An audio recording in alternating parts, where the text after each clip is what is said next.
আজ শিবরাত্রি, তাই ভিডিও শুরুতেই সবাইকে শুভ শিবরাত্রি জানিয়ে ভিডিওটি শুরু করলাম। গতকাল অফিস থেকে ফিরেই সেজেগুজে বেরিয়ে পড়েছিলাম পাটুলিতে ভ্যালেন্টাইন ডে সেলিব্রেট করতে। কিন্তু বাড়ি ফিরতে ফিরতে এতটাই রাত হয়ে যায় যে আপনাদের সাথে এডিট করে আর শেয়ার করে ওঠা হয়নি। আজ তো সানডে, বিভিন্ন রকম কাজ করতে করতে পোস্ট করতে একটু তাই দেরি হয়ে গেল।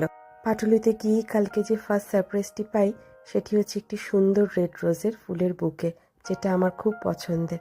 তারপরে ওখানে একটি ফটো তুলে ভিডিও করেই চলে এলাম পাটুলিতেই ওয়ান রেস্টুরেন্টে। ওখানে আমি যদিও আগে অনেকবার খেয়েছি, কিন্তু কালকের ওখানে সুন্দর করে সাজানোটা দেখে মন একদম ভরে গেছিল। আর ওখানে কালকে সেকেন্ড ফ্লোরে স্পেশাল অ্যারেঞ্জ করা হয়েছিল কাপলদের জন্য ক্যান্ডেল লাইট ডিনার, যেটা ছিল অসাধারণ। কালকে আমরা ওখানে ডিনারে নিয়েছিলাম mixed fried rice, American chop সুই, প্যান ফ্রাইড ফিশ আর কুম্ফাও চিকেন। আর শেষ পাতে নিয়েছিলাম কালকে একটি কোল্ড লাইম সোডা, যেটা খেয়ে আমার গলার অবস্থা একদম খারাপ হয়ে গেছে। তাই আজকের ভয়েসটা প্লিজ একটু সবাই ইগনোর করবেন। কালকে তো আমার ভ্যালেন্টাইন ডেটা ভীষণ ভালো কেটেছে।